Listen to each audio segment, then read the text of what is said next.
Olá, hoje é terça-feira, dia 28 de abril. O Panorama está começando e na edição de hoje você vai ver assuntos de destaque na mídia no nosso giro de notícias.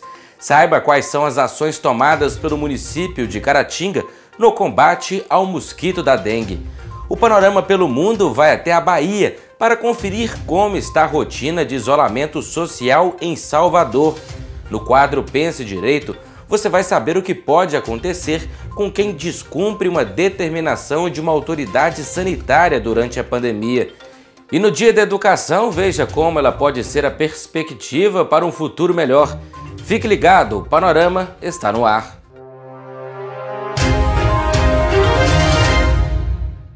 A primeira etapa da campanha nacional de vacinação contra a febre aftosa será realizada de 1º a 31 de maio para a imunização de bovinos e bubalinos de todas as idades para a maioria dos estados brasileiros, conforme o calendário nacional 2020.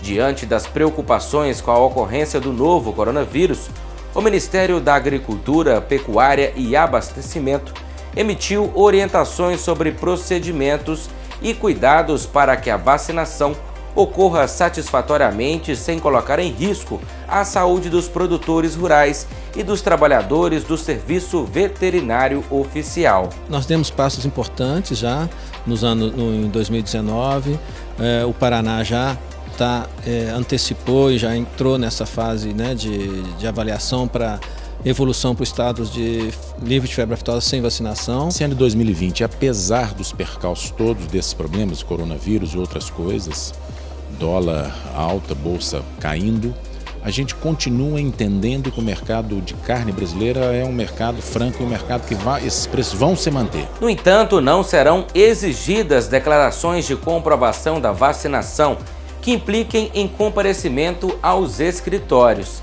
A orientação é para que a comprovação seja realizada preferencialmente por meio não presencial, como sistemas informatizados, correio eletrônico ou outras soluções à distância. A Rede Vírus é a maior ação do Brasil para integrar universidades, agências e institutos de pesquisa no país com o objetivo de conter o avanço do Covid-19 e da influenza. A UFMG é uma das entidades que compõem esta rede, que conta com profissionais que buscam desenvolver novas vacinas e pensar o futuro da realidade brasileira após a pandemia. Qual que vai ser a prioridade desse país para vender a vacina? Obviamente, a primeira prioridade é o próprio país, né? E depois, muitas vezes, vão ser os países vizinhos e tal. Então, esse é um problema sério, que se a gente ficar dependendo de pesquisa e produção de vacina no exterior, pode ser que logo que foi desenvolvida a vacina, nós não vamos ter acesso a essa vacina. Pelo que nós estamos vendo, pelos todos os sequenciamentos que estão sendo feitos, parece que a taxa de mutação do COVID-2 não é tão alta como é o caso do vírus da gripe ou o vírus do HIV.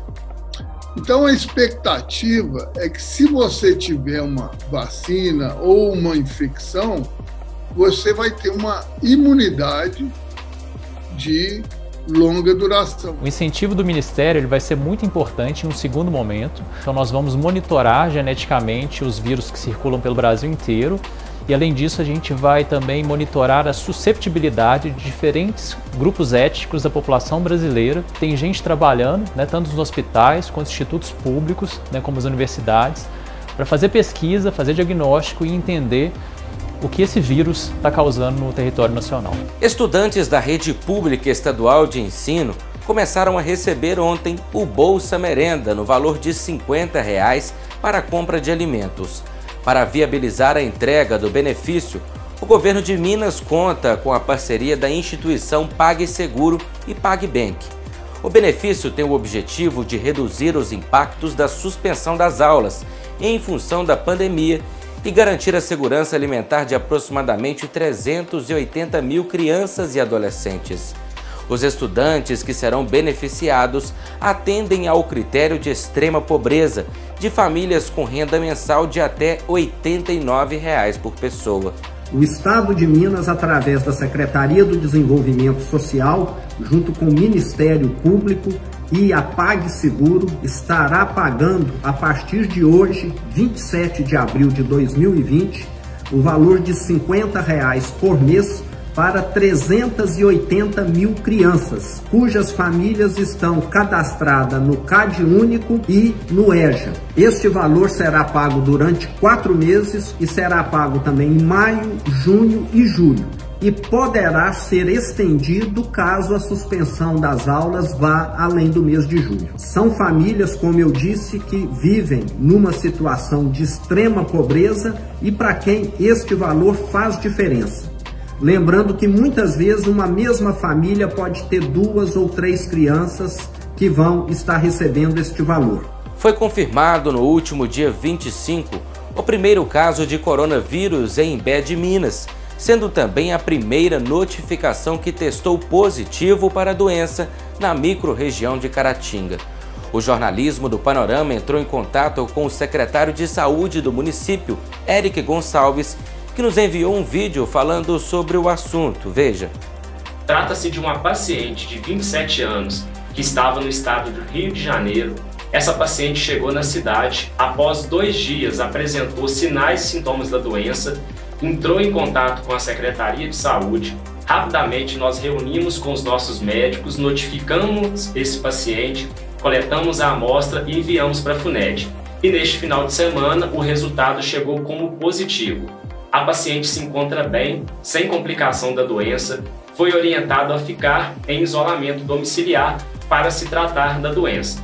Vale ressaltar a importância nesse momento da responsabilidade social de cada um. Não devemos viajar para locais onde que tem alta incidência da doença. Não devemos fazer aglomerações nas nossas cidades. Devemos adotar os hábitos de higiene corretos, para a gente evitar a contaminação e a disseminação da doença em nossos municípios. Devemos entender que podemos adquirir o vírus e ter manifestações leves ou ser até assintomáticos. Mas temos que ter a responsabilidade de pensar que idosos e pessoas do grupo de risco, como doentes crônicos, podem manifestar da forma grave, levar à internação e até à morte. Então temos que ter a responsabilidade de pensar em si mesmo e todos à nossa volta. Após a confirmação deste primeiro caso, a equipe de saúde está realizando um monitoramento para identificar se está havendo transmissão comunitária ou local. Nesta segunda-feira, foram coletadas 2 amostras para enviar para análise na FUNED, a fim de obter as informações necessárias que irão nortear as ações da Secretaria. Uma ação solidária que chamou a atenção. No último final de semana, em Caratinga, foi realizada a ação Pit Stop da Fraternidade. O Rotary Club, a Casa da Amizade e o Lions arrecadaram mais de 3 toneladas de donativos. 2 toneladas foram entregues à Cantina Áurea, 800 quilos ao Hospital Nossa Senhora Auxiliadora e 402 litros de leite ao Azadon.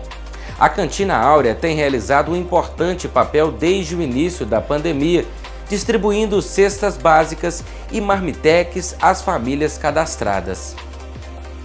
Na manhã de ontem, o diretor do Departamento de Epidemiologia da Prefeitura de Caratinga, em coletiva à imprensa, falou sobre a situação do município em relação às arboviroses, as ações realizadas no combate ao mosquito da dengue e também sobre o protocolo para a coleta de amostras de casos notificados. Conforme dados apresentados pela Prefeitura de Caratinga, até o dia 22 de abril foram notificados 242 casos de arboviroses, sendo que 223 destes foram para dengue. Agora é importante a gente frisar aqui que nem tudo aquilo que se notifica como dengue é dengue. Então daí a importância de se coletar o maior número de amostras para a gente poder enviar isso para a Fundação Ezequiel Dias, até para a gente poder de fato saber se o vírus da dengue está circulando no nosso município. Então de todas as amostras que nós enviamos até hoje, quase que 70% delas é não reagente para dengue. Ou seja, nós temos aí um registro de 41 casos positivos para dengue. Nós sabemos que o vírus está circulando. Mas até quando a gente analisa esse número, dessas 41 notificações que nós temos para dengue, A grande parte delas é aqui do distrito de Santa Efigênia, onde nós tivemos sim um surto instalado. Atualmente, a seção de controle de endemias do município possui 55 agentes, realizando diariamente atividades de prevenção em vários pontos de Caratinga e distritos. Nós temos aqui, quando você começa a analisar os últimos dados, você vê ali Santa Efigênia, né, como o distrito com o maior número de notificações, mas aí depois você começa a ver o centro, Morro Caratinga, a área mais central. Existe uma resistência muito grande por parte dessas pessoas em permitir a entrada dos nossos agentes dentro de sua residência. E a consequência é essa, o número de notificações tende a subir. Então a gente pede aqui para o morador, para o cidadão, que abra sua porta para que nossos agentes possam entrar e fazer o trabalho que tem que ser feito. E além disso, nós pedimos para o cidadão que tire ali alguns minutinhos de semana para poder identificar algum criador que possa ter ali alguma larva do mosquito. Um fator importante a se destacar, segundo José Carlos Damasceno, é que nem sempre o número elevado de notificações é condizente com as confirmações. Nem tudo aquilo que às vezes o profissional de saúde notifica como dengue é dengue, os números estão aqui. Ou às vezes é não reagente, ou às vezes é indeterminado, mas uma parcela muito grande é não reagente para dengue, zika e chikungunya. Aproveitando aqui a ocasião para poder frisar. Às vezes o profissional de saúde encaminha um paciente para o departamento de epidemiologia para poder fazer exame só para dengue, mas o departamento tem o cuidado de pedir também exame para chikungunya e zika vírus, respeitando aquela regra. Se faz a coleta de material 7 dias após o início dos primeiros sintomas e no máximo de 14. No 15º dia não adianta procurar a vigilância para poder fazer a coleta de material, porque vai dar não reagente. Apesar dos números constatados pela vigilância recentemente, eles podem sim ser ainda maiores. O alerta deve permanecer, pois o pico de arbovirose acontece neste mês.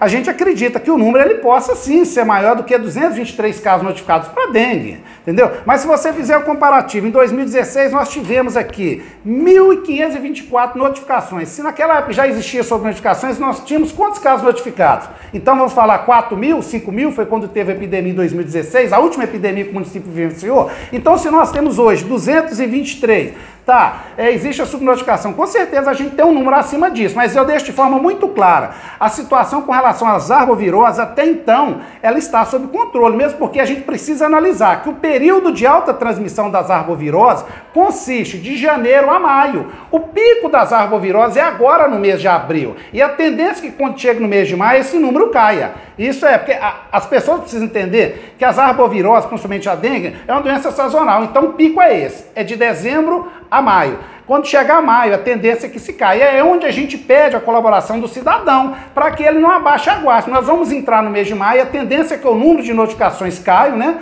E aí o cidadão abaixa a guarda. Aí o poder público tem feito a parte dele, mas uma parcela considerável da população ainda insiste em criar mosquito dentro de suas residências. É aquilo que eu sempre falo de forma muito tranquila. A primeira vítima é esse cidadão e, lamentavelmente, é o seu vizinho. O Panorama pelo Mundo de hoje está na Bahia, para saber como anda a rotina de quem mora em Salvador.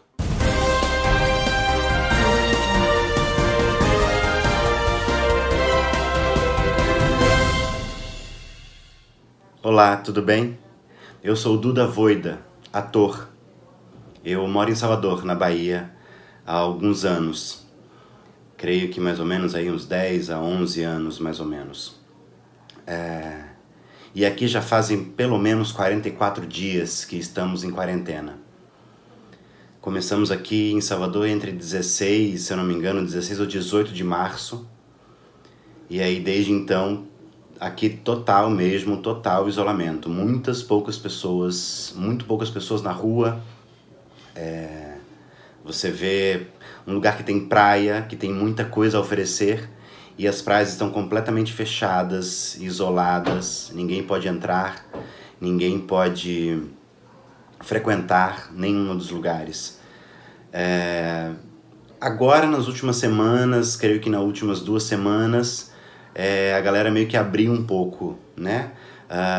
Esses dias eu saí para dar uma volta, em torno de 5 horas da tarde, que é a hora que a galera costuma sair para fazer exercícios físicos, e tinha bastante gente, inclusive, na rua. Mas já desde então, as pessoas muito sozinhas, ou no máximo aí com 2 pessoas, todo mundo de máscara, respeitando realmente as ordens, né, ou demandas da OMS. Bem, para mim está sendo assim interessante. Autoconhecimento. A primeira semana que eu passei, foi boa, tranquila, entendendo o processo, tentando ver como é que funcionava. Na segunda semana a mesma coisa. Aí a terceira semana foi já dando uma aflição, querendo sair de casa, querendo ver pessoas, ver meus amigos, trabalhar, né? Eu tenho trabalhado aqui também. Eu criei uma rotina. Acordo em torno de 8, 9 da manhã e trabalho, estudo, leio, estou fazendo doutorado. Aí eu preciso ler muitos artigos, muitos livros, estou me organizando em relação a isso. Aí das 6 da tarde eu encerro.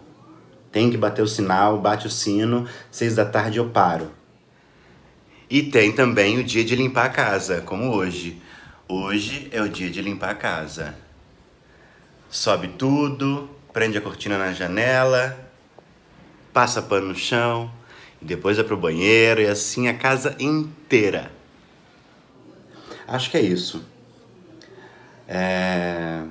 Quero desejar a todos muita saúde, muita paciência e muita sabedoria, porque a gente não sabe quanto tempo isso vai durar. Então vamos respeitar o isolamento, vamos respeitar uns aos outros, nos mantermos em casa, saudáveis, nos cuidarmos, uma alimentação regrada. Quem gosta de exercício tem praticado, eu não, mas enfim.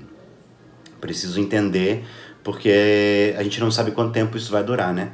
Então acho que pode ser um caminho aí eu procurar fazer algum exercício em casa. Mas o que eu tenho feito muito mesmo é ler, estudar, ver filmes, vejo vídeos, vejo séries, tô vendo lives dos amigos, shows, enfim, aprendendo a lidar com esse instrumento que é o celular, a câmera, e tentando entender como as pessoas estão fazendo e utilizando desse mecanismo, né, dessa técnica, dessa tecnologia, para poder estar próximo ao outro. Um grande beijo a todos e se cuidem. Vamos saber agora qual é a previsão do tempo para Caratinga e região. De acordo com o Climatempo, a previsão para esta quarta-feira é de sol com algumas nuvens e não chove. E também registrará queda na temperatura. A mínima é de 15 graus e a máxima é de 28 graus. Já para quinta-feira, a previsão é de sol com algumas nuvens e também não chove. A mínima é de 15 graus e a máxima de 29 graus. Já na sexta-feira, feriado de 1º de maio, o clima permanece com sol, algumas nuvens e não chove. A mínima é de 16 graus e a máxima é de 30 graus. Atualmente, temos visto várias determinações das autoridades sanitárias na tentativa de controlar a propagação do coronavírus no país. Que tipo de complicação pode ter uma pessoa que descumpre uma dessas regras durante a pandemia? Nesse período de isolamento social e de quarentena, é importante a gente tratar de algumas questões jurídicas envolvendo o coronavírus. Em especial algumas questões criminais, questões penais, porque tem se visto muitas pessoas transitarem pelas ruas como se nada tivesse acontecendo, passeando livremente, sem se atentar especificamente para aqueles cuidados que devem ser tomados nesse momento de pandemia. O primeiro aspecto que eu gostaria de ressaltar é a existência do crime de perigo de contágio de moléstia grave, que está previsto lá no artigo 131 do Código Penal, segundo o qual praticar com o fim de transmitir a outrem moléstia grave de que está contaminado ato capaz de produzir o contágio, tem uma pena de reclusão de 1 a 4 anos e multa. Então é muito importante a gente se atentar ao seguinte: aquela pessoa que sabe que está contaminada, que veio de uma região que está contaminada, já foi diagnosticada como portadora do coronavírus ou da Covid-19. Essa pessoa que sabe que está contaminada e pratica atos destinados a contaminar outras pessoas, né?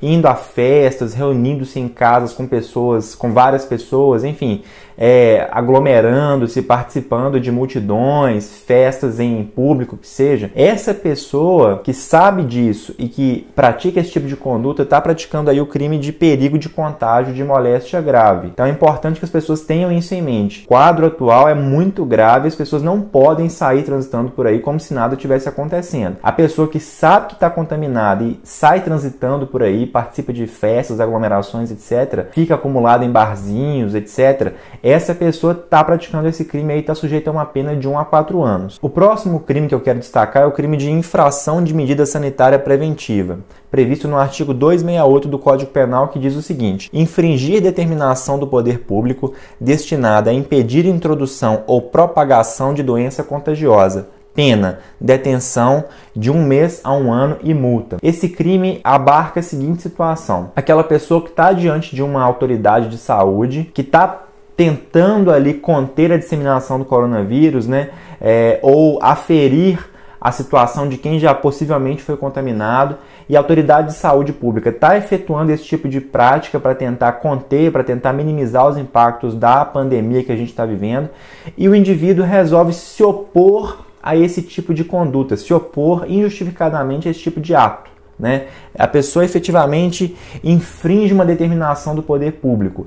Então, que determinação é essa? A gente tem aqui a regulamentação para esse crime. O tipo de determinação que a gente pode enquadrar aqui é o seguinte: isolamento, determinação de exames médicos, testes laboratoriais e tratamentos médicos específicos. Então, toda pessoa que está se opondo de maneira ativa, e eu não estou falando aqui de meramente manifestar pensamento em redes sociais, não, isso aí é livre, tá? Estou falando da pessoa se opor efetivamente, de maneira ativa, à execução do isolamento, à determinação de realização de exames médicos, testes laboratoriais, tratamentos médicos específicos.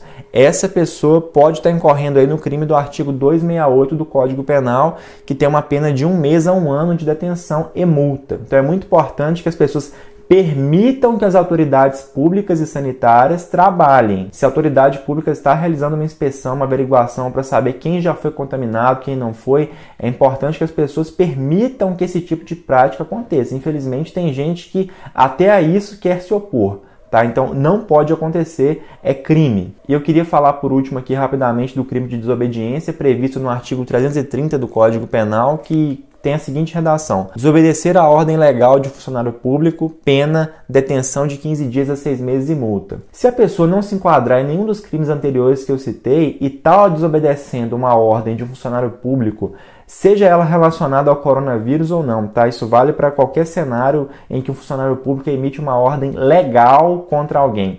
Se essa pessoa desobedece essa ordem, ela vai estar sujeita a praticar esse crime aí, a responder por esse crime de desobediência. Então é muito importante que as pessoas tenham isso em mente. Nesse período de pandemia, até que sobrevenha uma vacina que imunize a população, se é que isso vai acontecer, tenhamos esperança, as pessoas têm que se portar de maneira adequada, de maneira a contribuir com o poder público para, pelo menos, tentar minimizar os impactos da pandemia atual. Tá? Então é muito importante que as pessoas observem isso, porque senão elas podem responder penalmente. E eu tenho certeza que nesse período, sobretudo, ninguém tem o desejo de ser preso para poder ficar enclausurado no estabelecimento prisional, tá bom? Então, importantíssimo que nós nos atenhamos para esse tipo de regulamentação, para os comandos do poder público e obedeçamos. Tá? Independentemente se no seu município o comércio foi reaberto ou não, é importante que você não se aglomere com outras pessoas e saiba que nesse momento o transitar nas ruas é só para situações excepcionais, para aquilo que seja estritamente necessário. Tá? Não se admite que a pessoa saia para passear, não se admite que a pessoa saia para poder fazer qualquer tipo de atividade recreativa nesse momento, tá bom? As pessoas têm que se atentar a isso. Hoje é Dia Mundial da Educação, uma data que foi criada no ano de 2000 em um fórum que reuniu 180 países. Uma frase do educador Anísio Teixeira diz: educar é crescer, e crescer é viver. Educação é assim, vida no sentido mais autêntico da palavra.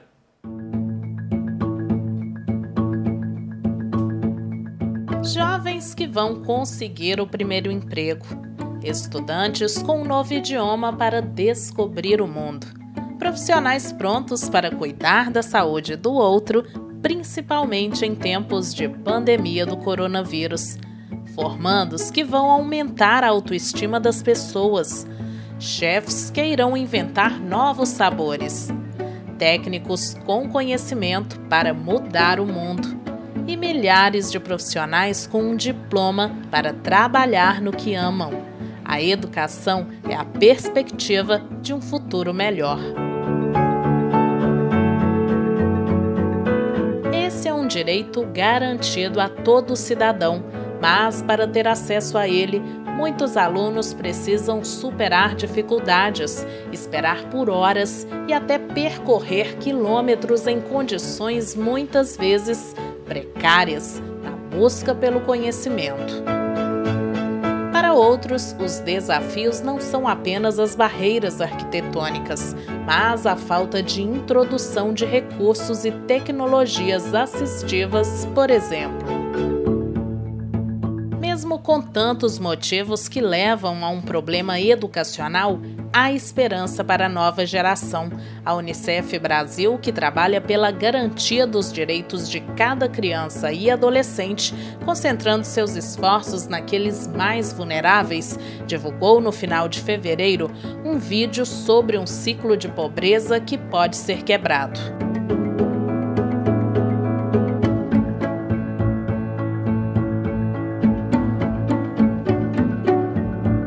Essa família mora na zona rural de Euclides da Cunha, Bahia. Em meio a uma vida de fome e seca no sertão, Dona Silvânia de Jesus se viu obrigada a colocar todos os filhos mais velhos para trabalhar na roça para sustentar a família. Eu tive 13 filhos, 5 faleceu e 8 Deus cuidou. Aí os bichinhos perderam o estudo porque tinha que trabalhar.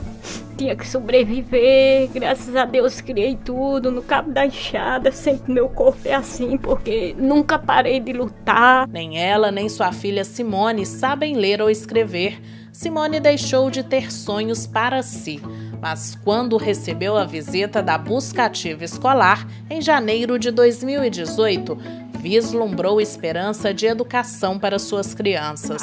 Sou analfabeto, não nego.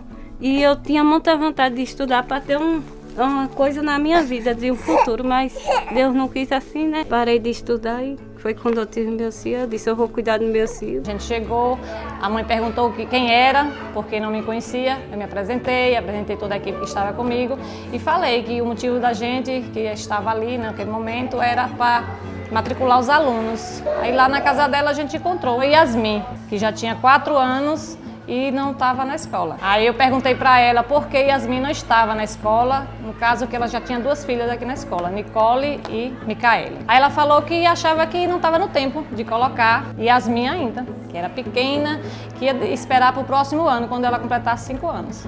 Aí a gente conversando com ela, a gente conseguiu fazer a matrícula. Agora, as 2 mulheres se olham e sorriem quando falam da nova geração. As netas de Silvânia, filhas de Simone, estão na escola. O meu prazer é de ver esses netinhos tudo formado, para a mãe depois sobreviver, ter o pão de cada dia para ajudar os pais, né? O que Deus tocar no coração, dizer eu vou dar essa bênção à minha avó que lutou tão bem por mim.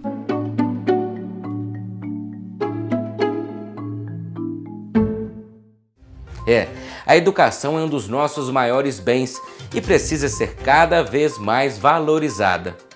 Estamos chegando ao final da edição de hoje. Para seguir recebendo informações, é só acessar as nossas redes sociais. E para entrar em contato conosco, envie uma mensagem para o nosso WhatsApp 33 998 36 2813. Obrigado pela audiência e pela companhia. Até amanhã.